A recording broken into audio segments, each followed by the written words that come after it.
First, there will be the abnormality or non-development of the third and the fourth pharyngeal arch. And as you already hello everyone, today I am going to discuss a very catchy question in your university exam that is asked, that is the Digeorge syndrome, and this is a very important and very frequently asked question. So, but I will discuss it very in a different way. First, I will tell you about the symptoms because it is very important to remember all the symptoms of Digeorge syndrome, and then I will tell you that why this occur and what is the reason for most of the symptoms. So before delay, I will just discuss about the Digeorge syndrome. So what are the symptoms? Let's talk about that. So here is a beautiful mnemonic about the Digeorge syndrome and very frequently asked symptoms, that is catch 22. What is this catch? This disease is very different. There will be cardiac abnormalities in the newborn. Abnormal facies is there, but cardiac abnormality in the newborn. Abnormal facies is there. What is the feature of abnormal facies? There will be long face along with low set ears. Thymic hypoplasia. I will tell you about the reason.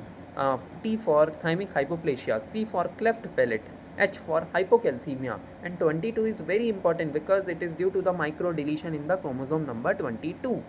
Okay, so that's the mnemonic catch 22. Close your eyes and just remember cardiac abnormalities, abnormal facies, thymic hypoplasia, cleft palate, and hypocalcemia. I hope I am clear. And then when I will tell you about these symptoms, why it is occurring, I hope it will be much more easier to remember. So Digeorge syndrome is a congenital syndrome and it is due to the micro deletion in the chromosome number 22. But as you already know that the micro deletion in the chromosome number 22, but what is the location of that deletion? It is 22. I hope it will be visible. 22q11.2. It is very important. 22q11.2, and this what it represents. It is not 11.2. It is particularly representing the band, subband, and obviously the region of the chromosome. So it will represent the particular region of the chromosome when there is a micro deletion. Okay, so the first important thing is obviously there is a deletion in the chromosome number 22. Q represent the long arm of the chromosome, and this particular number will represent the particular region, band and subband of the chromosome where there is a deletion.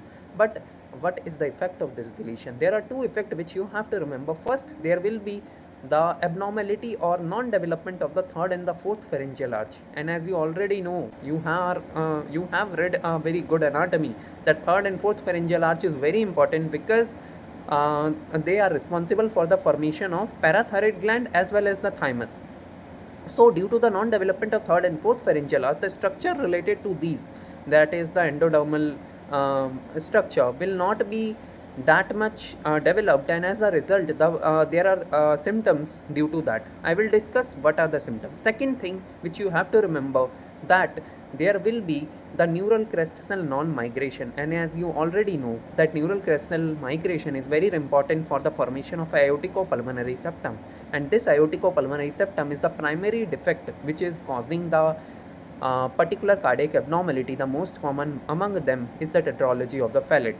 So as you already know, there are two things which you have to remember: the non-development of thymus and parathyroid, along with that non-migration of the neural crest cell, and ultimately leading to aorticopulmonary septal defect. Now I think you will be more comfortable with these symptoms. Now let me dissect it for you. Cardiac abnormalities,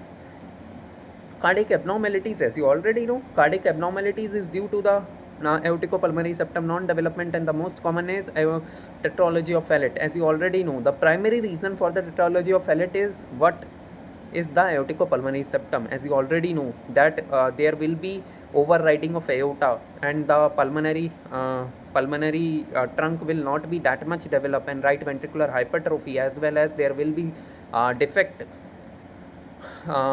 in the septum, and these all will lead to the particular tetralogy of the Fallot. As you already know, then we will have the abnormal facies. I have already told you that there will be somewhat non-development of the pharyngeal arches, and obviously the mesoderm of the pharyngeal arch will also be responsible for the development of face. So obviously that will be abnormal facies. Then thymic hypoplasia, the most important thing. As you already know that the third pharyngeal arch will be responsible for the formation of thymus, and if there is a thymic hypoplasia, if there is a thymic hypoplasia, as you already know, if there is a thymic non-development of third pharyngeal arch, the thymus will not be developed. So the newborn will be having more prone to the viral and the fungal infection. Okay, then we have the cleft palate. It is also due to the like defect in the development of the pharyngeal arch, and obviously the cleft palate is the abnormalities.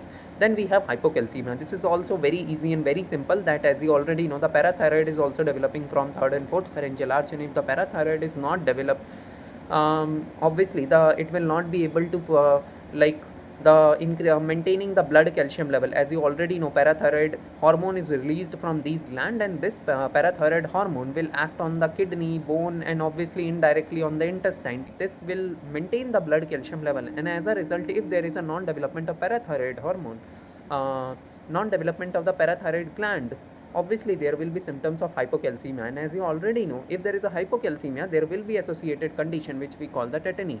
Okay, so that's the various syndrome, and I hope I will be helping you in dissecting each and every symptom. Before that, the last thing, obviously 22, as you already know, there will be deletion of the 22 chromosome number 22 q11.2. It is representing the region of the chromosome where there is a defect. So there are two things which you have to remember from this. What are the take home message? First, there will be defect in the migration of the neural crest cell, and second, there will be non-development of the third and the fourth pharyngeal arch. That's all for today, and we will meet soon in the next video. Bye, have a nice day.